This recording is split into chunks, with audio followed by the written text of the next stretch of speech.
Very good morning students.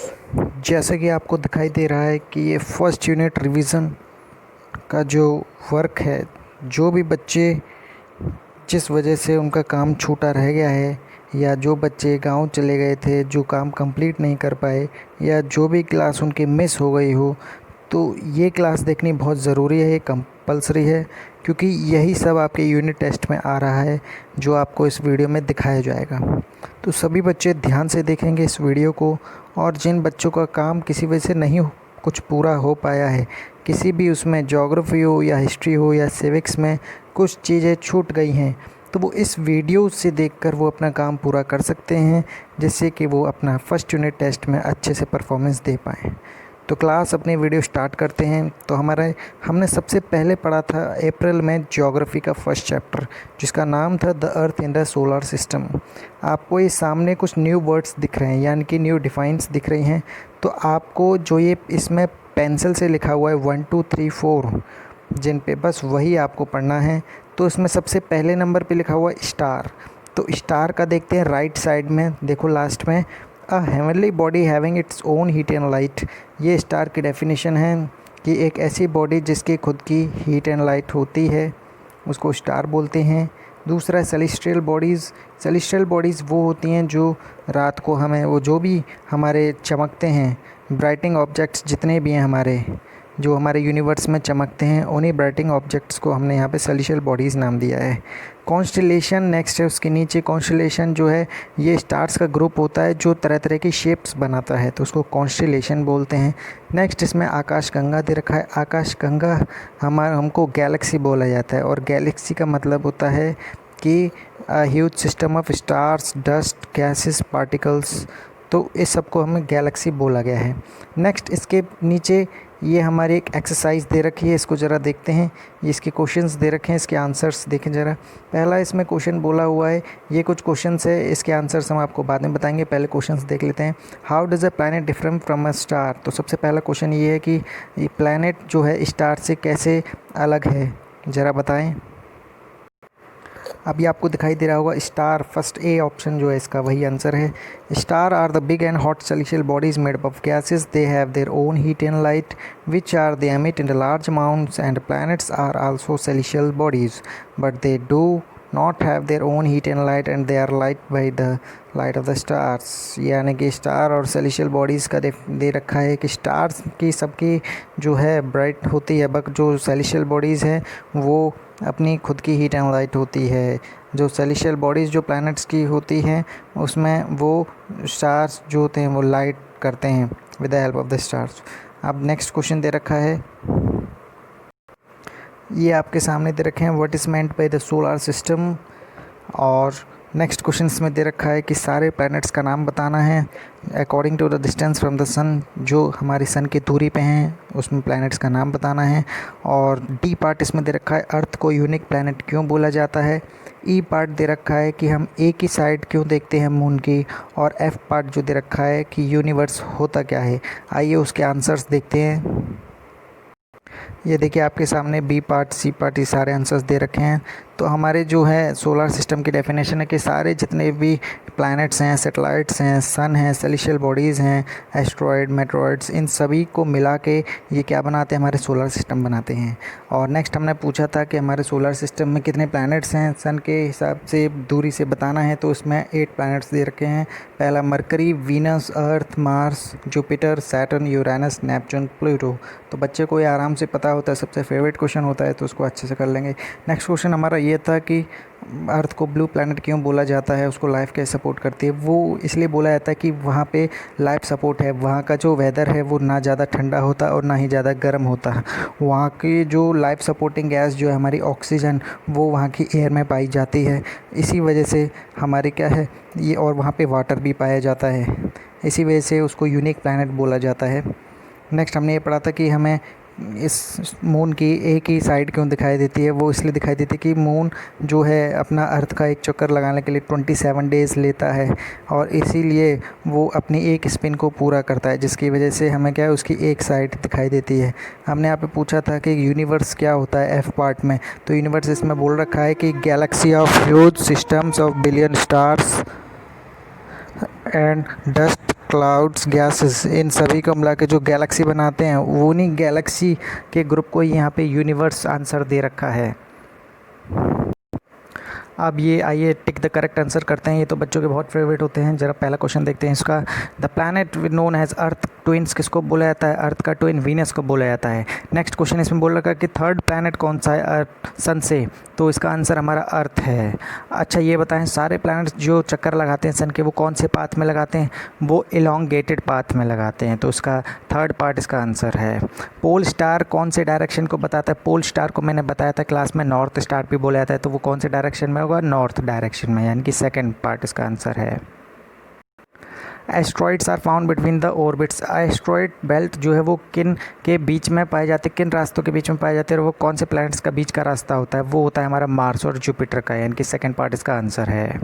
अब filling the blanks देख लेते हैं। A group of dash forming various patterns is called a dash, यानी कि ये अच्छा वेरियस पैटर्न कौन बनाता है? हमारे स्टार्स बनाते हैं। तो सबसे पहले स्टार आएगा, और उन्हीं पैटर्न को बनाने के बाद जो बनता है, जो शेप जो बनती है ग्रुप ऑफ स्टार्स के द्वारा, उस शेप को क्या बोला जाता है? कॉन्स्टेलेशन। तो देख लेते हैं। नेक्स्ट है हमारा huge system of stars is called, यानी कि जो स्टार्स के सबसे बड़े सिस्टम जो है उसको क्या बोला जाता है? उनको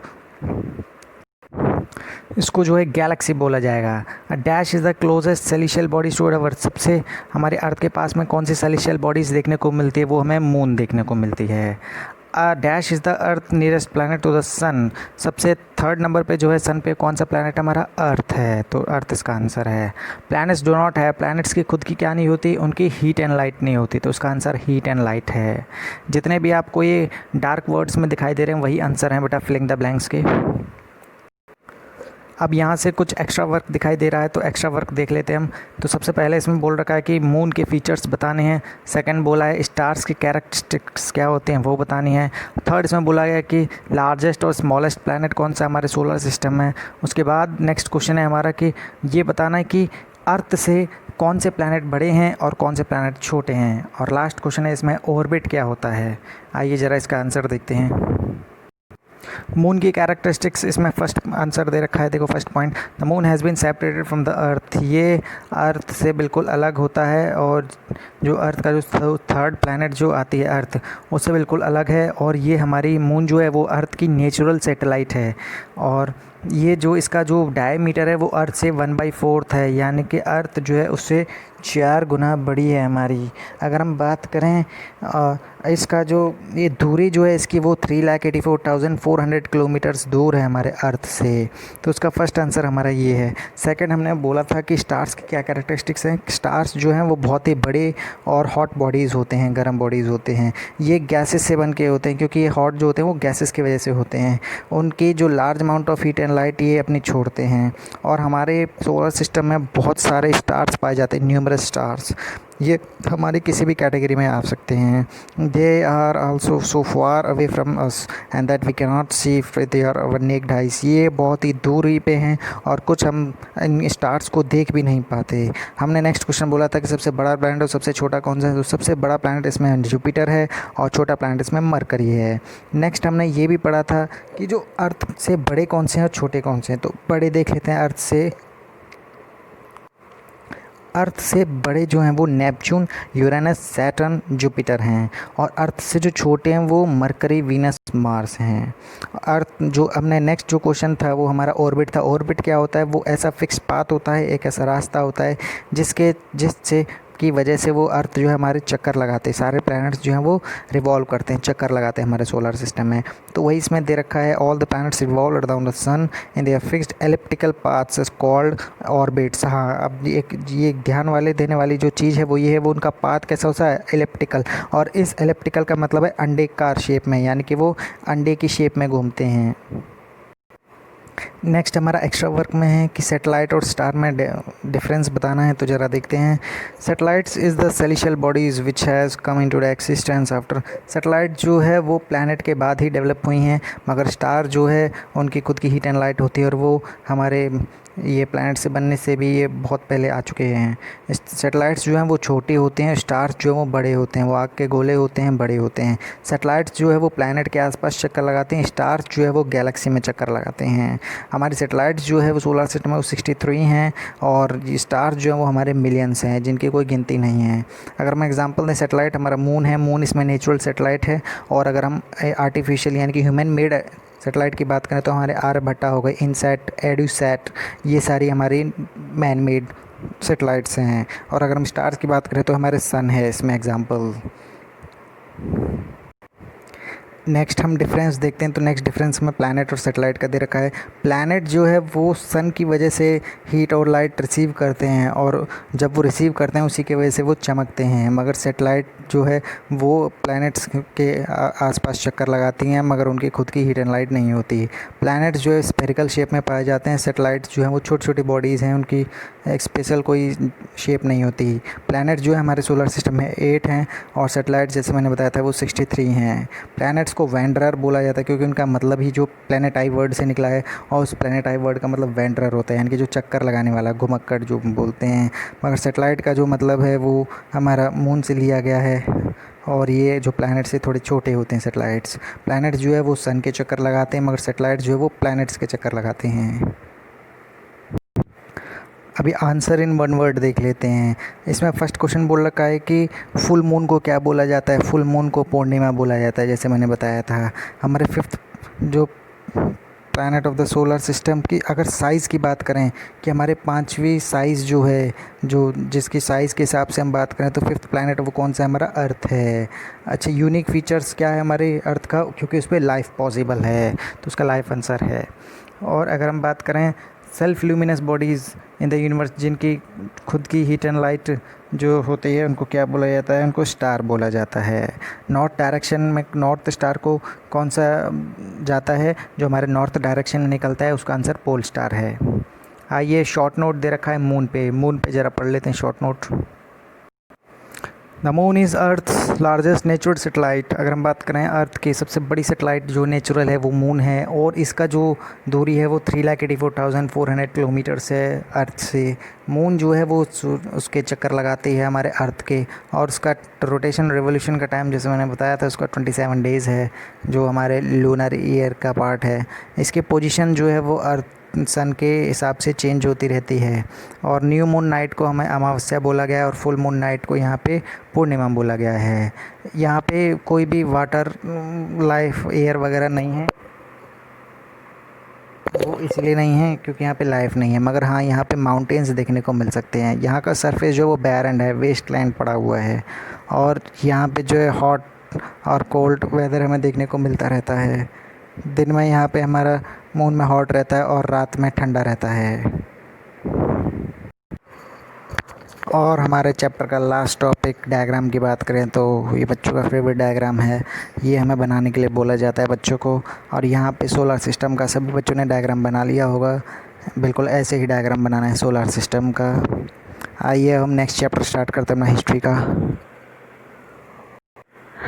हमारे हिस्ट्री के चैप्टर का नाम था व्हेन, वेयर एंड हाउ। ये कुछ नए वर्ड्स दे रखे हैं। सिविलाइजेशन का मतलब होता है कि एक ऐसा प्रोसेस जब से हमारा जो शिकारी से जो है वो हमारे आदमी में जो कन्वर्ट हुआ है, उस टाइम ड्यूरेशन उस प्रोसेस को हमने बोला गया है सिविलाइजेशन। जब हम शिकार करते थे, जब हम आदि मानव थे, और आज के टाइम पे जो हम मॉडर्न मैन बन गए हैं, उस प्रोसेस को यहाँ पे सिविलाइजेशन बोला गया है। कॉलोनियल कंट्रीज़ क्या होती हैं, वो कंट्रीज़ होती हैं जिनके ऊपर पहले से ऑलरेडी किसी ने कब्ज़ा किया हुआ है। गुलाम में जो आती हैं कंट्रीज़, उनको कॉलोनियल कंट्रीज़ बोली जाती हैं।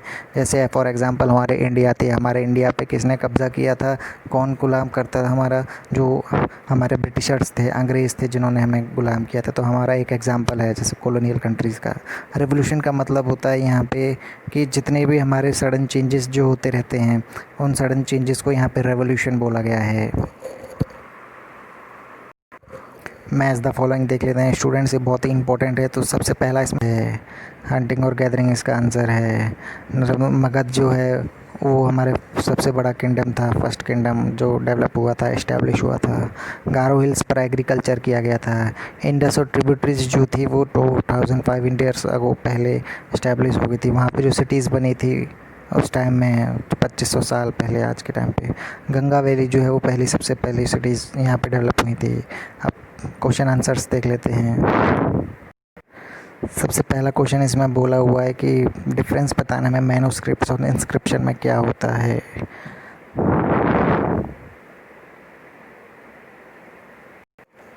तो आइए देखते हैं। मैन्युस्क्रिप्ट्स जो है वो हमारी सबसे पुरानी बुक्स लिखी हुई हैं जो हम अपने हाथों से लिखते थे, और वो किस पे, पाम लीफ पर लिखी जाती थी, पत्तों पे लिखी जाती थी, चौड़े चौड़े पत्ते जो होते हैं पाम्स के। और अगर हम बात करें वो बिर्च ऑफ वुड के पे भी लिखी जाती थी जो कि हिमालयाज़ में बनते थे, बार्क ऑफ ट्रीज़ पे भी ये मैन्युस्क्रिप्ट्स लिखी जाती थी। इंस्क्रिप्शन जो है वो हमारे हार्ड सरफेस यानी कि स्टोन हुआ, पत्थर हुआ या मेटल पे लिखा जाता था। राशिदा का क्वेश्चन क्या है, क्या तुम सोच सकते हो, उसका आंसर्स बताइए। अब नेक्स्ट क्वेश्चन दे रखा है लिस्ट ऑफ ऑब्जेक्ट्स, यानी कि हमें ऑब्जेक्ट्स बताने जो आर्कियोलॉजिस्ट ने बहुत पहले फाइंड कर चुके हैं। और क्या उसमें से स्टोन भी एक ऑब्जेक्ट्स है जो आदि मानव के द्वारा या जो आर्कियोलॉजिस्ट जो पुराने जो स्टडी करते हैं वो उन्होंने लोगों ने ढूंढे हैं। नेक्स्ट हम बात करते हैं कि what do you think ordinary man did not keep records of what they did. क्या तुम ये सोचते हो कि ऑर्डिनरी मैन वुमेन रिकॉर्ड्स को नहीं रखते? ऐसा नहीं है। और ये भी बताने कि 2 रास्ते बताने हैं आपको जहाँ पे किंग्स रहते थे जिसके ज़रिए से, और क्या वो किंग्स फार्मर से डिफरेंट थे। तो ये आपके आंसर्स देख लेते हैं। देखिए थर्ड आंसर दे रखा है राशिदा का क्वेश्चंस सबको पता है, तो अब ज़रा देखते हैं। यहाँ पे बहुत सारे तरीके। फर्स्ट है the remains left by the early man in form of tools, weapons, poetry, pottery, jewellery etcetera. जो पहले जो आदिमानव के द्वारा जो भी चीज़ें छोड़ी गई थी जो आज के टाइम पे हमें मिली जाती हैं, उसमें से कुछ टूल्स हैं जो स्टोन्स के द्वारा बनाए जाते थे, मेटल्स के द्वारा, और कुछ ऐसे हथियार हैं या ऐसे कुछ बर्तन मिले हैं या ऐसी कुछ ज्वेलरीज मिली हैं जो पुराने टाइम पे यूज़ करते थे। जब after man had learn art of writing, जैसे अब राइटिंग का आर्ट आ गया लोगों में, तो वो क्या थे, मैन्युस्क्रिप्ट्स बनाने लगे थे। देखो जैसे वो बिर्च ऑफ ट्रीज, जो बार्क ऑफ ट्रीज जो दे रखा है वो, और हार्ड मटेरियल्स यानी कि इंस्क्रिप्शंस पे भी वो अपना काम करना शुरू कर दिया। आर्कियोलॉजिस्ट ने कौन कौन से देखा, उन्होंने स्टडी किए थे बिल्डिंग्स कैसी बनी हुई हैं, क्या वो पत्थर की बनी हुई हैं या वो ईंट की बनी हुई हैं, पेंटिंग्स उस पर कैसी हैं, मूर्तियाँ कैसी बनी हुई हैं। उन्होंने डिग करके देखा, खुदाई भी करी थी अर्थ के सरफेस में, तो वहाँ पे उन्हें टूल्स मिले थे, वेपन्स मिले थे, पॉट्स मिले थे, पैन्स मिले थे, और ऑर्नामेंट्स, ज्वेलरीज और कॉइन्स वगैरह मिले थे। टूल्स वेपन्स जो हैं कभी पुराने टाइम पे स्टोन से बनाए जाते थे जो वहाँ पे खुदाई में मिले थे, और बिल्डिंग्स भी जो थी वो स्टोन से बनी हुई थी। अब नेक्स्ट जो है ऑर्डिनरी मैन जो है वो अपने रिकॉर्ड को जो इसलिए नहीं रख पाते थे क्योंकि उन्हें ये नहीं पता था कि वो कैसे लिख पाए हैं, उनको कोई ऐसी नॉलेज या स्पेशल स्किल नहीं थी वो कैसे लिखे हैं। तो मगर उन्होंने एक क्लास, उनकी एक क्लास थी, एक लेवल था, उन्होंने स्पेशलाइज्ड क्लास डेवलप करी पीपल्स के बीच में, और उसी क्लास को यहाँ पर बोला गया है scripts who record of all the events. Scripts की फॉर्म में रखे जाते थे जहाँ पे अपने इवेंट्स को रिकॉर्ड करते थे। किंग और फार्मर में आइए डिफरेंस देख लेते हैं। द किंग की जो लाइफ थी वो सबसे कंफर्टेबल वाली लाइफ थी, लग्जरियस लाइफ थी, और अगर उसके डिसीजंस जो थे वो सारे डिसीजन सोसाइटी के बेस पे लेता था, और उसकी सोसाइटी का भला चाहता था, वेलफेयर चाहता था, और उसने वो अपनी सेना तैयार करता था, अपने सेना को वो ऑर्डर देता था जिससे कि वो उसे वॉर में आगे जाके वो अपना कब्जा कर सके, वॉर को जीत के। फार्मर्स जो थे वो अपने क्रॉप्स को ग्रो करते थे, बहुत ही मेहनत करते थे, हार्ड वर्क करते थे, वो ऑर्डिनरी लाइफ जीते थे, और वो अपने उसको खाने के लिए लोग वीट, राइस और बार्ले का यूज़ करते थे अपनी ज़रूरतों को पूरा करने के लिए। आइए यहाँ पे चैप्टर के कुछ एक्स्ट्रा वर्क देख लेते हैं। आइए आंसर इन वन वर्ड देख लेते हैं। जैसे ऊपर डेफिनेशंस तो हमने पढ़ ली हैं, आंसर्स इन वन वर्ड देख लेते हैं। तो सबसे पहला क्वेश्चन है उस फेमस यूनिवर्सिटी का नाम बताना जो सबसे पहले डेवलप की गई। तो सबसे पुरानी यूनिवर्सिटी जो है वो हमारी नालंदा है जो कि हमारे बिहार में है। अगर हम बात करें how can you know that past, अब हमें पुरानी चीज़ टाइम में कैसे पता चलता है, कि हम कैसे पता लगाते हैं पुराने टाइम में क्या हुआ। तो हम क्या है, बाई स्टडिंग द हिस्ट्री को पढ़ के हम पुराने टाइम के बारे में जानकारी पता लगा सकते हैं।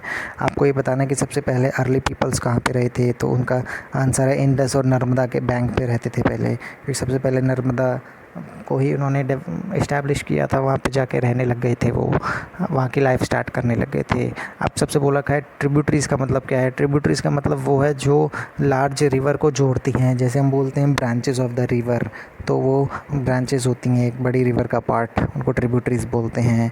आपको उन रीजन का नाम लिखना है जहाँ पर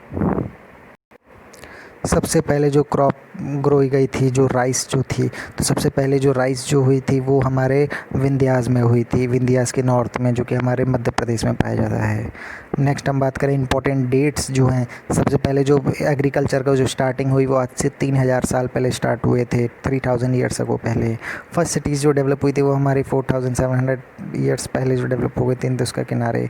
ऋग्वेद की अगर हम बात करें वो 3500 ईयर्स पहले बन गए थे। फर्स्ट ग्रोन क्रॉप्स जो हमारी सबसे पहले क्रॉप जो बनाई गई थी, जैसे हम अगर राइस की बात करें वो 8000 ईयर्स पहले हमारी क्रॉप को ग्रो कर लिया गया था। आइए कुछ ट्रू फॉल्स देखते हैं। तो सबसे पहला question, we can surely live without the use of fire. क्या हम बिना यूज़ के फायर के बिना हम उनका लोगों का पॉसिबल था? उन्होंने अपना डेवलप किया था फायर, उनका एक डिस्कवरी था, तो इसका आंसर ट्रू है। नेक्स्ट है, history will help you to understand the present involve. क्या हिस्ट्री तो मैं प्रेजेंट के बारे में बताते नहीं, हिस्ट्री में पास्ट के बारे में बताती, तो इसका आंसर फॉल्स है, ये गलत चीज़ है।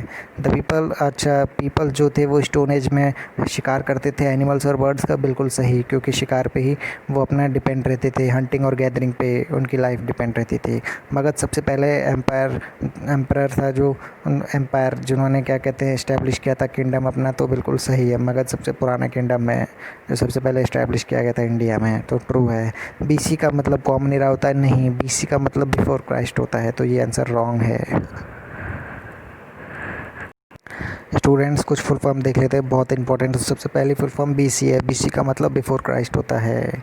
एडी का मतलब क्या होता है? एडी का एनो डोमिनी होता है, बिफोर क्राइस्ट यानी कि क्राइस्ट के पैदा होने से, जीसस क्राइस्ट के पहले पैदा होने से पहले का टाइम, और जीसस क्राइस्ट के पैदा होने के बाद का टाइम एनो डोमिनी बोला जाता है। सीई का फुल फॉर्म कॉमन एरा होता है, कॉमन एरा को हम एडी भी बोलते हैं, और बीसीई बिफोर कॉमन एरा को हम बीसी भी बोलते हैं, बिफोर क्राइस्ट भी बोलते हैं। स्टूडेंट्स यहाँ पे हमारा हिस्ट्री का चैप्टर ख़त्म हुआ है, अब ज़रा सिविक्स पे आ जाते हैं। ये कुछ डेफिनेशंस हैं, ज़रा देख लेते हैं।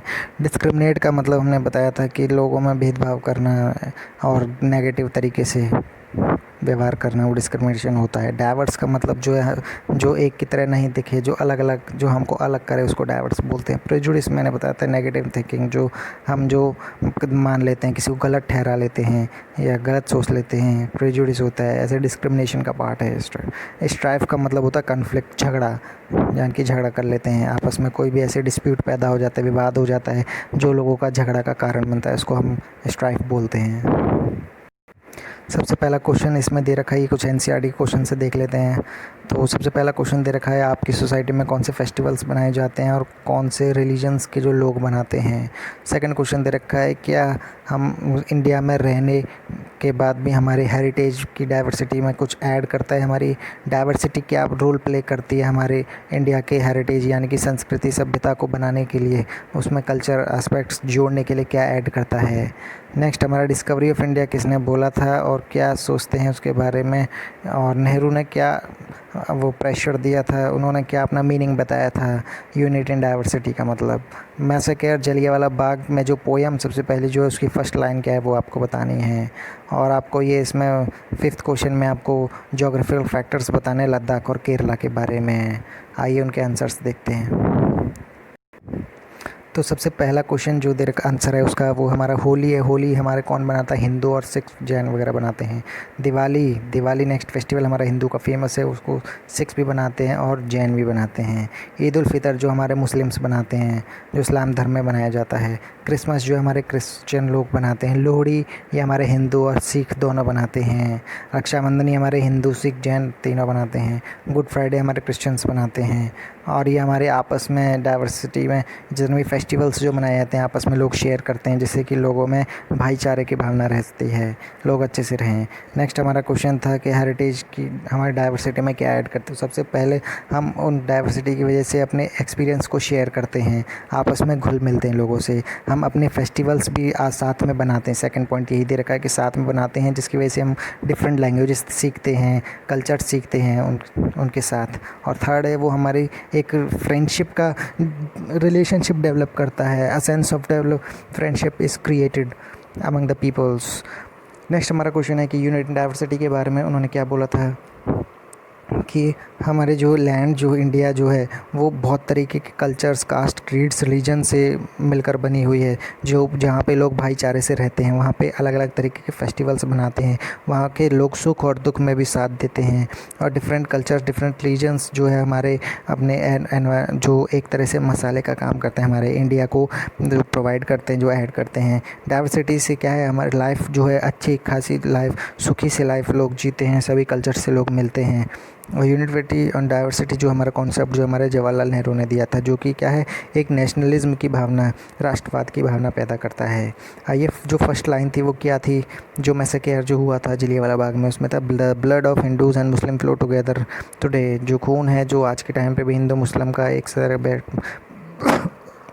बहता है, क्योंकि उन्होंने दोनों कंट्रीब्यूट किया था उन लोगों में। कोई ऐसा नहीं था कि कोई स्पेशल ग्रुप के ही लोग थे, उसमें सभी लोग मिले हुए थे, क्योंकि उस टाइम पे सभी एक देश के लिए मेहनत कर रहे थे, कंट्रीब्यूशन दे रहे थे। तो यहाँ पे भी जो है ये पोएम बताई गई है। लद्दाख और केरला की बात कर लेते हैं। लद्दाख जो है वो माउंटेन, एक डेज़र्ट है, कोल्ड डेज़र्ट है, जो कि माउंटेन्स में है, और वो ईस्टर्न पार्ट है किसका, जम्मू एंड कश्मीर का। वहाँ पे सबसे कम एग्रीकल्चर होती है, क्योंकि वहाँ पे जो रेन जो है वो कम होती है, और सबसे ज़्यादातर जो है वो स्नो से घिरा हुआ होता है पार्ट, इसीलिए वहाँ पे एग्रीकल्चर नहीं होता।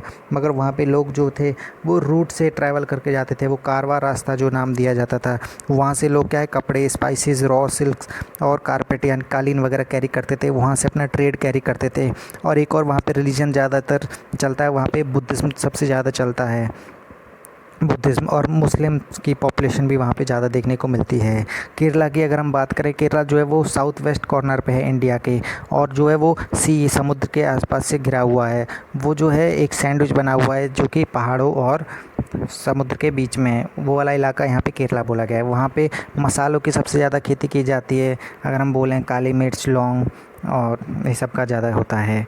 नेक्स्ट इसमें पुराने टाइम पे जो ट्रेडर्स जो आए थे, जो सबसे पहले ट्रेडर्स अगर हम बोलें, इब्न बतूता थे, वो वहीं से आए थे, केरला के रास्ते से ही अपने उसमें अपना ट्रेड एक्सप्लोर किया था, वहाँ पे जाके फेमस किया था अपना ट्रेड और रिलीजन। वहाँ पे जो है किस किस रिलीजन के लोग रहते हैं, वहाँ पे क्रिश्चियन, जेविश, अरब ट्रेडर्स जो लोग थे अरब देशों से, वहाँ पर रिलीजन्स हैं। जुडाइज्म, इस्लाम, क्रिश्चियनिटी, हिंदू, मुस्लिम और बुद्धिज़्म, ये सारे हमें धर्म देखने को मिलते हैं।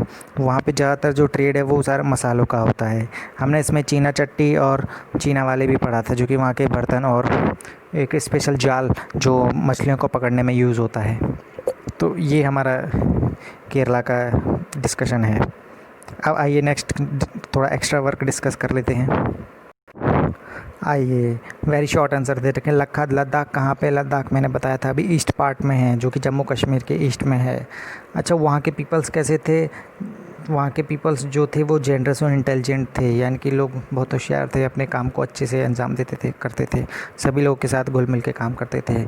आपको 2 ग्रेट माउंटेन रेंजेस के नाम बताने, जिनके बीच में वो लद्दाख घिरा हुआ है। तो सबसे पहले इसमें हिमालय और काराकोरम, जो कि 2 माउंटेन रेंजेस है, हिमालय और काराकोरम, उनमें ये घिरा हुआ है आसपास, उसके आसपास। अब नेक्स्ट बात करते हैं, जो जलियांवाला बाग था वो किसके द्वारा करवाया गया था, उसमें कौन जनरल था? उसका नाम था जनरल डायर। अब वो सिटी बताना है जिस सिटी में हमारा जलियांवाला बाग हुआ था, उस सिटी का नाम जो है वो अमृतसर है।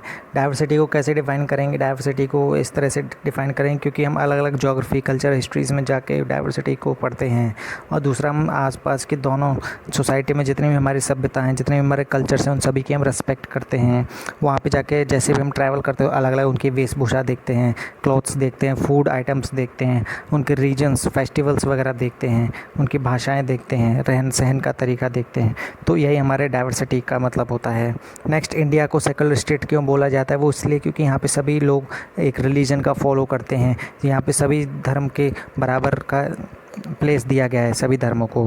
अब डाइवर्सिटी क्या ऐड करते हैं हमारे इसमें, वो बहुत सारी चीज़ें ऐड करती है। ये तरह तरह के forms of art, literature, clothes वगैरह, फेस्टिवल्स जो बनाए जाते हैं, लोग एक साथ रहते हैं, वो सारा है। ये हमारा एनसीईआरटी का भी क्वेश्चन है एक। आपको लद्दाख के इकोनॉमी के बारे में बताना है तो वहाँ की इकोनॉमी अगर हम बात करें तो वहाँ पे जो है स्मॉल फार्म्स में लोग रहते थे, ट्रेड करते थे। वहाँ के एग्रीकल्चर इतना ज़्यादा नहीं होता था, मगर वो अपने ट्रेड को बढ़ाने के लिए अपना वो टेक्सटाइल कारवां के रास्ते से वो गुज़रते थे, जहाँ से वो अपना स्पाइसेस का, कारपेट्स का, इन सब का ट्रेड करते थे। पॉलिटिकल इनइक्वालिटी का मतलब क्या होता है कि जहाँ पे लोगों को वोटिंग राइट इक्वल नहीं दिए जाते, जहाँ पे फ्रीडम प्रॉपरली नहीं दी जाती बोलने के लिए और असेंबली में पार्ट करने के लिए और इलेक्शंस कंडक्ट कराने के लिए लोगों को परमिशन नहीं दी जाती, फ्रीडम नहीं होती, भेदभाव किया जाता है लोगों के साथ, अलग अलग कास्ट के साथ, तो उसको पॉलिटिकल इनइक्वालिटी बोलते हैं। आइए फिलिंग द ब्लैंक्स देख लेते हैं। पहला फिलिंग द ब्लैंक्स है, लद्दाख में लोग क्या बनाते थे। बिल्कुल सही आंसर इसका पश्मीना शॉल है। ये बहुत इंपॉर्टेंट क्वेश्चन, ज़रा ध्यान दें। पश्मीना शॉल बनाते थे। यूनिटी इन डाइवर्सिटी किसने बोला था, वो पंडित जवाहरलाल नेहरू जी के द्वारा दिया गया था ये यूनिटी इन डाइवर्सिटी। जो केरला में क्या लोगों को अट्रैक्ट किया जिससे कि फ़ॉरेन ट्रेडर्स भी यहाँ पे अपना काम करने आ गए, वहाँ के स्पाइसेस यानी कि मसालों का काम उन्होंने शुरू कर दिया। डाइवर्सिटी क्या बनाते हैं हमारे इसको, डाइवर्सिटी मिक्स हमारी लाइफ को एनरिच करती है, हमारी लाइफ को अच्छा बनाती है। डाइवर्सिटी हमारे देश को अच्छा, खुशी, सोशल वेलफेयर देखने के लिए रखती है। लद्दाख को लिटिल तिब्बत भी बोला जाता है। डाइवर्सिटी जो है, अब ज़रा इसके आंसर्स देख लेते हैं। डाइवर्सिटी जो है, ब्रीड हेटर्स ये नहीं होती, ये जो है has been boom for mankind, तो इसका सेकंड पार्ट इसका आंसर है। ये हमारे लोगों के सोसाइटी के लिए बहुत बढ़िया बूम है। नेक्स्ट ज़रा इसका बी पार्ट आंसर है। लाइफ जो है मोस्ट ऑफ द, इसमें कैसी है हमारी लाइफ जो है सबसे ज़्यादा प्रोग्रेसिव अगर देखी जाए तो ये इसका आंसर है। नेक्स्ट जो है, पीपल्स जो है एकेडमिक, लोअर एकेडमिक्स को कैसे यहाँ पे अचीव करने की बात बोल रहा है, तो इसका आंसर है हमारा, ज़रा देख लेते हैं। तो इसका सेकंड पार्ट इसका आंसर है not for useful members of the society. जो जिनके एकेडमिक जो होते हैं क्या वो नॉट यूज़फुल होते हैं, बिल्कुल होते हैं। ये जो है अनसिम्पैथेटिक होते हैं टुवर्ड्स ईच अदर, तो ये इसका आंसर है, ए पार्ट इसका आंसर है। पीपल जो लद्दाख में क्या प्रोड्यूस करते हैं, पश्मीना प्रोड्यूस करते हैं। केरला जो है हमारे साउथ कॉर्नर पे, साउथ वेस्ट कॉर्नर पे स्थित है हमारे लद्दाख, और इसका शॉर्ट नोट मैंने बता ही दिया है। ये ज़रा देखते हैं ट्रू एंड फॉल्स। तो उसका पहला क्वेश्चन जो है हमारे, जो अगर हम बात करें हमारे इंडियाज़ में 400 से ज़्यादा लैंग्वेजेस बोली जाती है, बिल्कुल सही, ट्रू है इसका आंसर। ऑफिशियल लैंग्वेज हमारे इंडिया की 22 हैं, जिसमें हमारे हिंदी भी एक पार्ट है। नेक्स्ट हम बात करें जो है डायरेक्ट डिसेंडेंट है क्या संस्कृत की, जो डायरेक्ट डिसेंडेंट है हमारी हिंदी जो है, हिंदी की, बिल्कुल हाँ बिल्कुल है, वो संस्कृत से ही हमारी हिंदी लैंग्वेज बनी हुई है। क्या लद्दाख को सबसे सूखी जगह, ऊँची और सबसे ठंडी जगह बोला जाता है, बिल्कुल हाँ, क्योंकि वहाँ पर सबसे ठंडी रहती है। अगर हम संस्कृत की बिलोंग करें तो क्या वो द्रविडियन लैंग्वेज से दी गई, नहीं, बिल्कुल इसका आंसर फॉल्स है। तो एक ट्रू फॉल्स थे हमारे। तो यहाँ पे आपका फर्स्ट यूनिट टेस्ट का रिवीजन ख़त्म होता है क्लास। Thank you. आप अपना पूरा काम इस वीडियो से देखकर कर सकते हैं, जिस बच्चे का भी काम पूरा नहीं है। क्लास अच्छी लगी हो तो लाइक एंड सब्सक्राइब ज़रूर करें हमारे सब्सक्राइबर्स को बढ़वाने के लिए, और आगे ही ऐसी अपडेटेड वीडियोज़ देखने के लिए हमारे चैनल से जुड़े रहें। Okay, thank you class. Stay home, stay safe.